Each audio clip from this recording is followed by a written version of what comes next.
Kembali lagi di konten TikTok Breakdown bersama Christopher Nolan. Bersama sang sutradara kita Benedion. Tepuk tangan boleh kan? Sutradara yang tidak punya internet.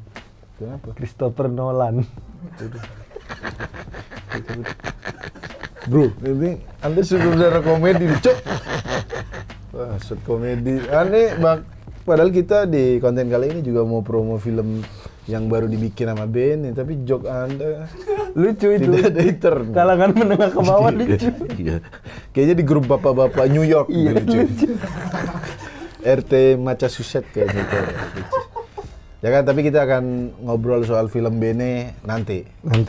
Dan sebenarnya dia datang ke sini promo film ini untuk penegasan aja bahwa dia memang benar sutradara ya. Maksudnya dari episode 1 yang awal TikTok Breakdown ini kan orang saya bilang Benedion tuh sampai saya cantumin nih Wikipedianya siapa gitu. Cuma ini adalah pembuktian dia adalah sutradara. Oke? Sebelum kita masuk ke pembedahan film Ngeri-Ngeri Sedap, kita akan membedah dulu adegan-adegan. Ini setara apa tuh kalau Marvel di ending tuh apa namanya? Kredit after credit. Ini adalah adegan-adegan after creditnya Doctor Strange ini ternyata. Oke, langsung aja video yang pertama.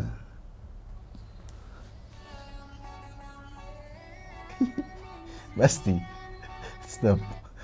Di hampir semua TikTok itu pasti ketinggalan HP maksudnya gitu. Ya kan? Hampir semua TikTok tuh ketinggalan HP ya kan? Dan kita mundur sedikit ya. Oh, kita tonton aja fullnya dulu.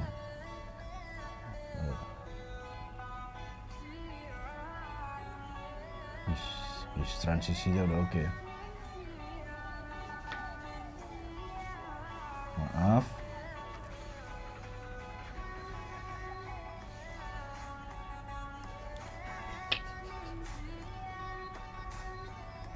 Kenapa sih endingnya tuh harus slow-mo gitu anjir? Dari Punya Vira 02. Nama akunnya apa? Punya Vira 02. Berarti ada 01 juga ya? Oke, sekarang langsung kita bedah pelan-pelan ya.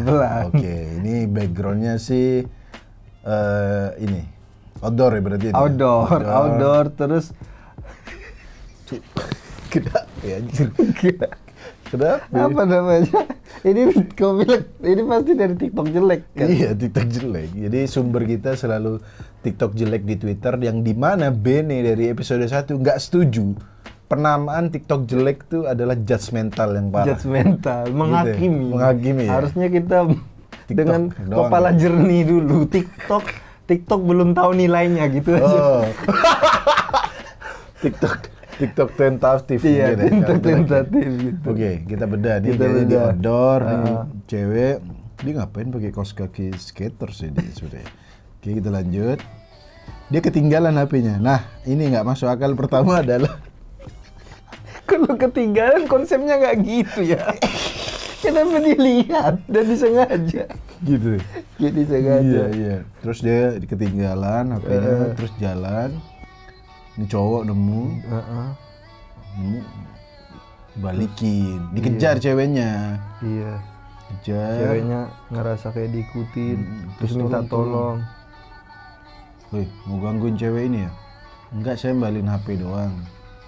Oh iya, sip. Kenapa dia harus lirik kamera? Ini, kenapa dia harus lirik kamera gitu? Ternyata sebuah plot twist. Nggak bisa. Ternyata sebuah plot twist itu kan udah bisa ditebak gitu. Maksudnya kalau dia bikin ada plot twist, aku akan mengakui. Tapi ini kan ini plot twistnya yang belum kau ketahui. Apa? Bahwa ini adalah apa yang dilakukan laki-laki dan perempuan ini sengaja supaya si cewek ini tuh punya interaksi dengan cowok terakhir itu. Anjir. Iya kan? Dia taruh handphone kan udah dikasih tahu kan. Ini nih nanti ambil, aku akan pura-pura pergi kau kejar terus aku minta tolong seseorang. Oh, sebenarnya cewek itu targetnya emang cowok yang dimintain tolong. Yang putih itu. Jadi dia kayak pengen kenal sama cowok ini, apa yang harus dilakukannya supaya dia merasa hero dan menjadi seseorang pahlawan dalam hubungan ini. Iya. Ini comblangin sebenarnya. Dan dari wardrobe-nya dan dari wardrobe-nya si perempuan ini kita sudah tahu bahwa ada unsur-unsur putih di badannya. Jadi dia menginginkan cowok putih yang ada unsur putihnya. Makanya dia kan dia kaos kaki kaos kaki putih. Nah, dia cari cowok yang baju putih. Pas. Karena yang hitam yang nemuin HP-nya. jadi bajunya maksudnya. Iya, jadi dia ada. Tapi bangsat bener lagi anjir. Iya kan dia waktu naruh handphone kan kayak ngasih tahu kan. Iya. Tolong nanti kejar gua. Iya. Ternyata dia tuh sebenarnya lagi ngeliat cowok. Gimana caranya biar aku bisa kenalan sama cowok ini ya? Dan membuat dia merasa dia adalah pahlawan dalam hidupku. Plot twist. Bisa dicoba ini buat temen-temen ya kan, daripada main Tinder Anda coba cari di taman-taman dan harus pakai cowok yang tadi ya. Jadi buat teman-teman yang lagi di jalan cari aja orang yang namanya punya Vira 02 dan harus 02 ya. Karena dia pendukung Prabowo Sandi kalau nggak salah. Tuh lihat, kaos kakinya warna putih, tasnya warna putih, maskernya warna putih, di bajunya ada logo warna putih. Berarti dia menginginkan sosok yang putih. Nyari cowok putih. Iya. Oke. Dan endingnya memang setiap TikTok tuh yang berdebat endingnya memang. Jadi ini si laki-laki ini sedang tersenyum kepada penonton. Karena aku berhasil. Iya, kalian pasti tidak mengerti bahwa inilah tujuan kami.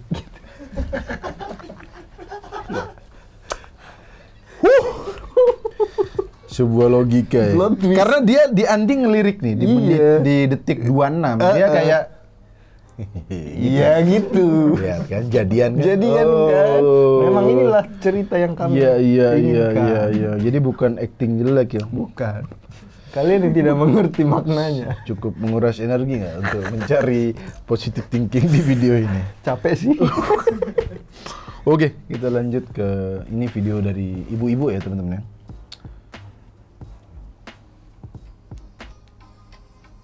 Ibu-ibu lemas gitu. Oh, dia tiduran. Oke. Habis tiduran. Terus apa?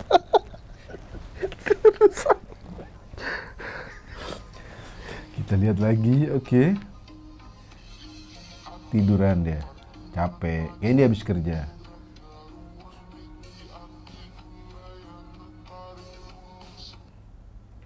Dari Sri Wahyune. Bukan Wahyuni, dia Wahyune. Mau sekali lagi? Boleh. Kecapean. Dia kan udah sampai rumah sebenarnya dia. Iya, kan dia udah sampai rumah nih. Kenapa lu di perosotan tidurnya? Dan lu ngapain pindah ke motor gitu? Aku tahu Ben. Aku kasih masukannya. Apa? Coba. Buat yang nonton Doctor Strange, ini dream walking. Bener. Dia lagi dirasuki oleh dirinya dari universe yang lain. Iya. Memang sih dandanannya kayak Scarlet Witch itu. Ini make upnya. Menurutku bukan jelek, tapi memang aku butuh waktu untuk mungkin episode selanjutnya. Iya, mungkin episode selanjutnya akan ku cari maknanya. Aku nggak bisa menemukan sekarang karena ini terlalu kompleksitasnya tinggi. Mungkin ada makna yang terlalu dalam, tapi kalau kita bedah sekali lagi ini pasti salah ya inian saya. Karena dia kayaknya kecapean. Dia kan udah tidur di rumahnya, udah sampai nih. Ngapain dia pindah ke motor gitu? Karena mungkin rumahnya dijual beli motor. Jadi dia hanya punya motor di hidupnya. Sulit dia mengerti, sulit. Susah kalau ini seorang sutradara senior, penulis juga saja sampai menyerah ya dengan ibu-ibu dreamwalking ini. Setara film Roma lah. Ada film Roma di Netflix, menang Oscar. Susah banget dimengerti. Oke, ini kita lanjut ke video ketiga ya. Iya. Belum ke play aja udah lucu. Loh, langsung tidak bisa di play videonya loh, sumpah. Kita cek di Fahri.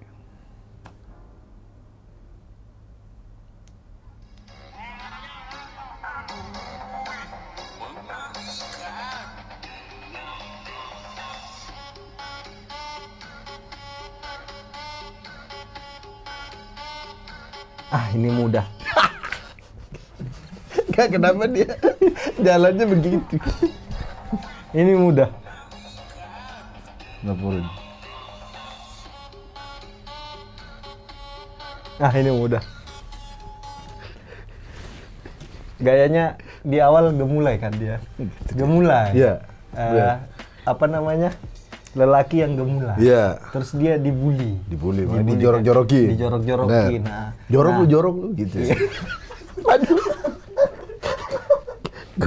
Coki Pardede pasti kecewa mendengar. Coki Pardede kecewa mendengar. Inilah alasan aku menyuntik. Mendengar komedi. Terus dibully. Akhirnya itu membuat dia marah dan sisi dia yang lain, alter ego, kelelaki-lakiannya keluar dari dia dan membela dirinya. Begini tuh dirinya yang lain. Sebenarnya dia juga itu. Kita cek alter ego. Berarti Roy Canova 39 itu adalah sebenarnya dua Roy Canova. Iya, jadi satu yang dia gemulai, satunya yang alter ego yang dia laki-laki sembunyi. Bagus ini, keren. Metaforanya mulus. Ya sejak ada Dr. Strange mungkin banyak TikTokers yang membuat cerita-cerita yang soal tadi dreamwalking. Iya, terus ini kan mungkin beda universe kan. Iya, berarti ini another Roy Canova. Iya. Kalau dari baju hitam-hitam, madness-nya lah pokoknya. Habis baca Dark Lord tadi.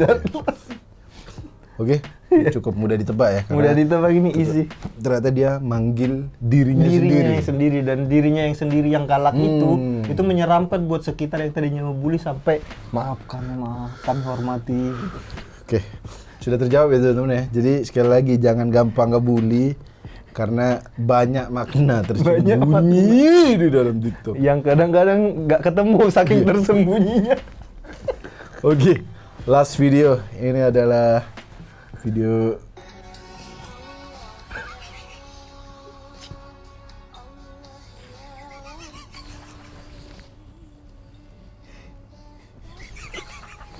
terus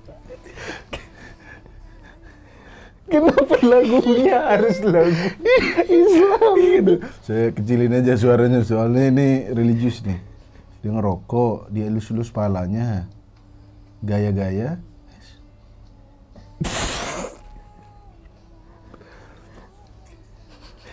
Bro, itulah. Tidak ada kalau ini.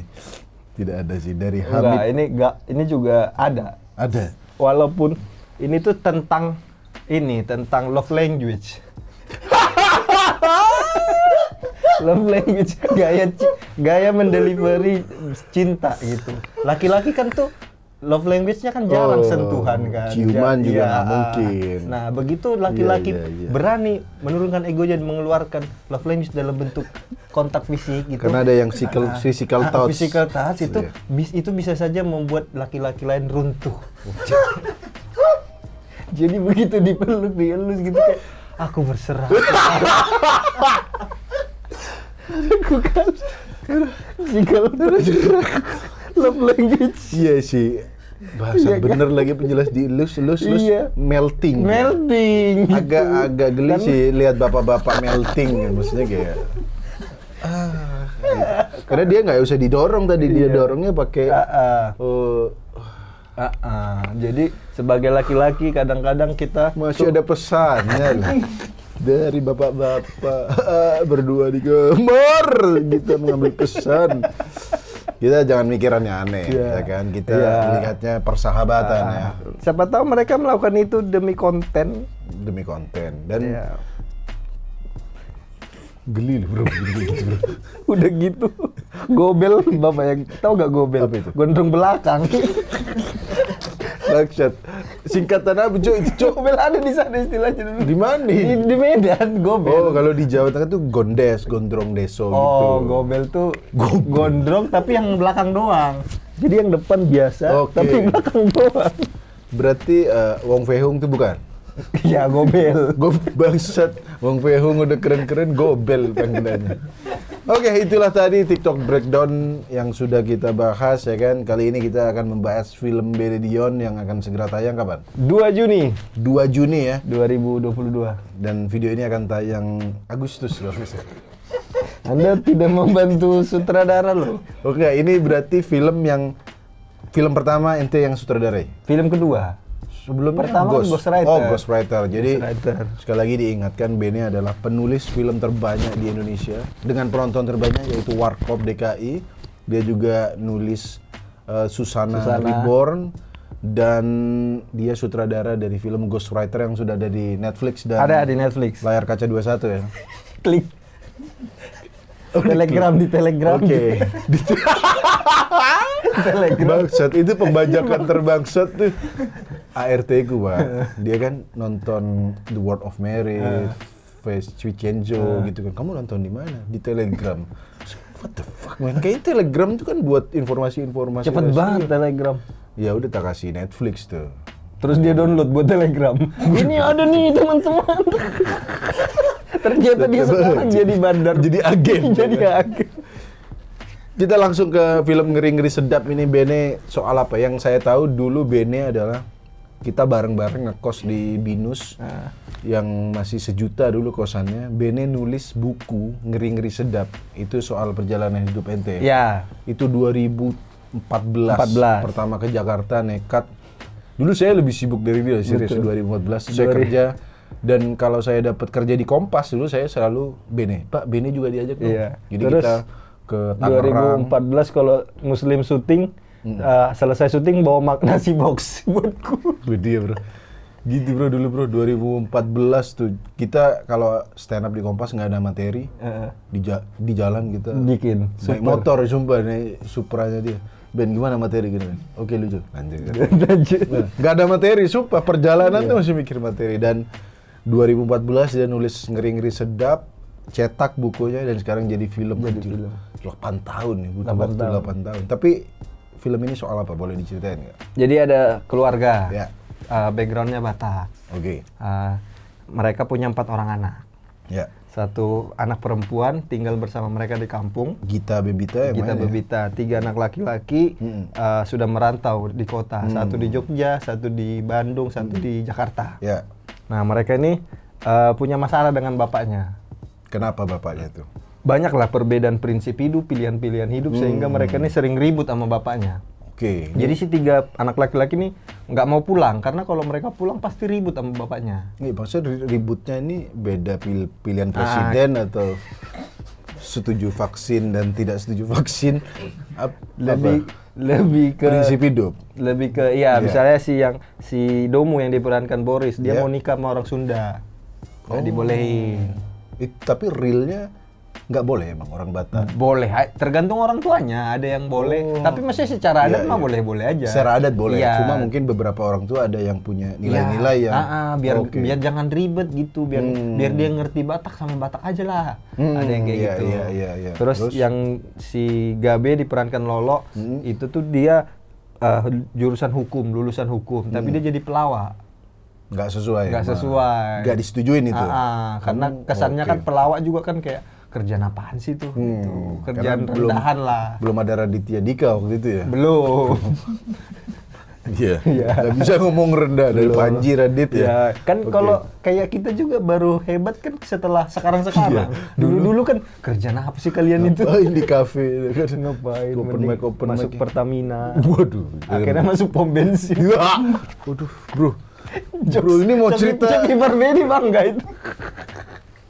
Itu anak ketiga, Lolo anak keempat. Anak keempatnya Indra Jegel yang main saat. Ya. Nah dia ini anak terakhir. Kalau orang Batak tuh ada budaya tinggal di kampung ngurus orang tua. Anak terakhir. Nah dia sementara stay di Jogja. Dia nggak mau pulang. Gitu. Berarti konfliknya ini real ya berarti? Real. Yang bahkan dialami nggak cuma orang Batak doang. Ya. Rata-rata orang semua suku. Oke. Nah suatu saat orang tua ini butuh anak-anaknya pulang karena ada pesta adat. pesta adat karena dalam merayakan apa itu? Opungnya pokoknya ada acara adat lah. Oke. Opung tuh opung untuk neneknya. Nenek, oke. Nenek mereka ada sebuah acara adat Disuruh yang pulang. disuruh pulang, Oke. tapi anak-anaknya ini nggak mau pulang. Nah, itu realistis banget masalah semua suku kan. Karena malas sama bapaknya, malas ketemu. Karena berdebat nanti. Oke. Berdebat, ribut. Nah, sampai akhirnya bapaknya ini mikir gimana ya biar anak-anak ini pulang. Oke. Akhirnya dia sama mamanya janjian pura-pura berantem mau cerai. Karena di dalam orang Batak nggak ada cerai. Jadi anak-anaknya Sorry, nggak ada cerai itu maksudnya? di budaya Batak tuh nggak ada istilah cerai. Terus kalau nggak cocok misalnya apa, bubar bisa? Nggak bisa dibilang bubar, tapi kalau kayak pisah-pisah pisah aja. Tapi kalian tidak akan dianggap pernah cerai. Gitu. Gimana ya, susah juga ya. Susah, maksudnya. makanya. Tapi nembak cewek lain boleh? Nggak boleh, kalau udah menikah mah, kalau mau pisah aja, tapi nggak boleh nikah lagi. Berarti nggak boleh tetap gitu? Nggak boleh. Gitu. Nggak boleh cerai sama, kan Batak mayoritas Kristen. Nggak boleh juga kan di Kristen. Susah. Ya. Jadi akhirnya anak-anak mendengar kabar ini panik kan. Karena perceraian di dalam keluarga Batak tuh sangat krusial ya. Betul. Akhirnya mereka pulang dan berusaha mendamaikan orang tuanya. Jadi banyak hal lah yang terjadi di kampung ketika mereka nanti pulang gitu. Iya. Tapi genrenya berarti drama komedi. Drama komedi, dramanya lebih tebal. Komedinya ada. Ada ya, tapi lebih drama. Lebih drama. Tapi ini nggak cuma buat orang Batak doang pastinya. Iya, karena problemnya tadi kan problem yang umum general, terjadi di sekeluarga iya. gitu. Bahasanya, bahasa Batak tuh ada nggak? Ada lah. Bukan maksudnya logat apa bahasa? Oh, di film ini? Nggak aslinya realnya? Aslinya ada logat, ada bahasa. Oh, tapi di film ini? Di film ini ada doang. logat, ada juga bahasanya, tapi nggak terlalu banyak lah. Supaya secara umum orang masih bisa menikmati. Iya. Karena referensi orang Batak buat kita adalah Ruhut Sitompul doang. Di film Gerhana. Sumpah aku tahu. Raja minyak dari Medan. Iya, aku kira isi itu cara ngomongnya. Iya. Tapi di film itu tadi sempat ngobrol sama Bene, katanya logat Bataknya nggak se-real orang Batak di Batak. Iya, nggak. Okay. Pokoknya kan berusaha meramu pemain terbaik mungkin. Okay. Terus actingnya juga harus bagus karena karakter yang dimainkan bapak sama mamanya ini sangat berat. Secara beban acting. Actingnya sangat berat. Jadi harus mencari orang yang bisa memainkan logat tapi bisa juga acting.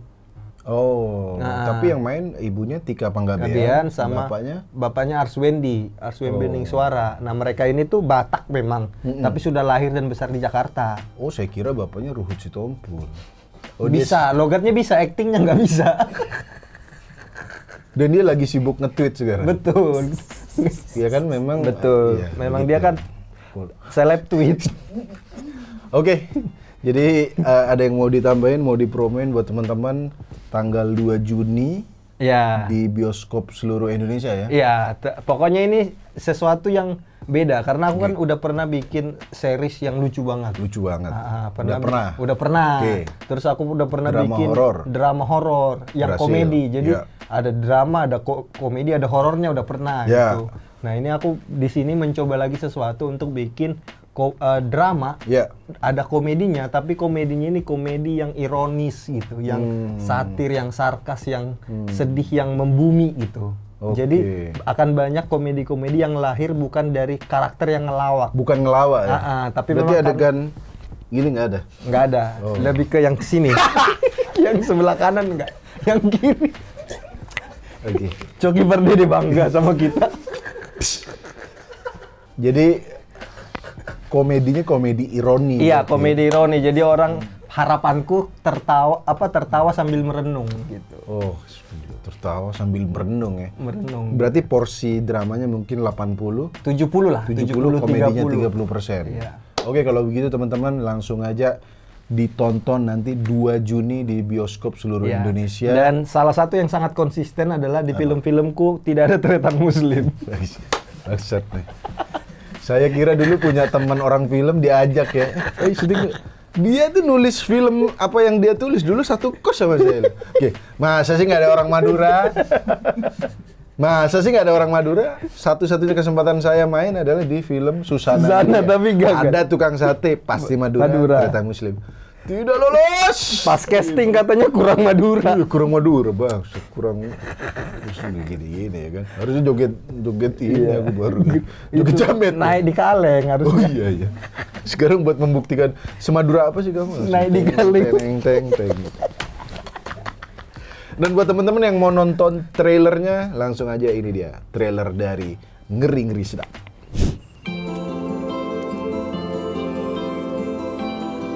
Jadi kau setuju si Domu kawin sama Sunda, si Gabe terus ngelawak nggak jelas kayak gitu. Si Saat yang harusnya tinggal di sini urus orang tuanya, malah entah siapa yang diurus di sana. Aku cuma rindu sama anak-anakku. Memangnya kau pikir kalau kita berantem macam gini bisa bikin anak-anakmu itu pulang? Kenapa harus sih, Mak?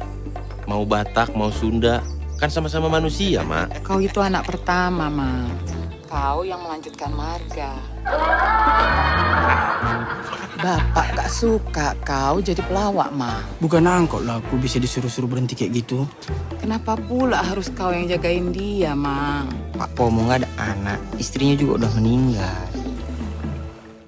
Pak Domu, kita pura-pura berantem, mau cerai.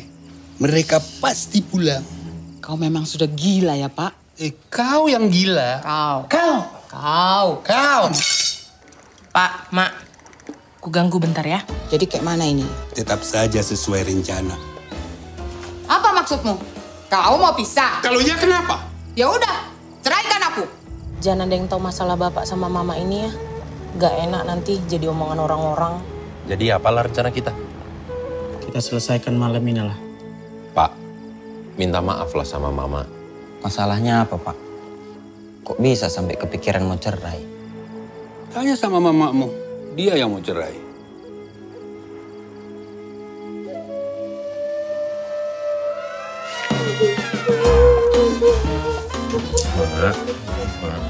Apa aku bilang? Kalau kau ikuti usahaku, pasti berhasil kan? Kau memang paling berhasil di dunia. Danau Toba ada pun karena kau kan?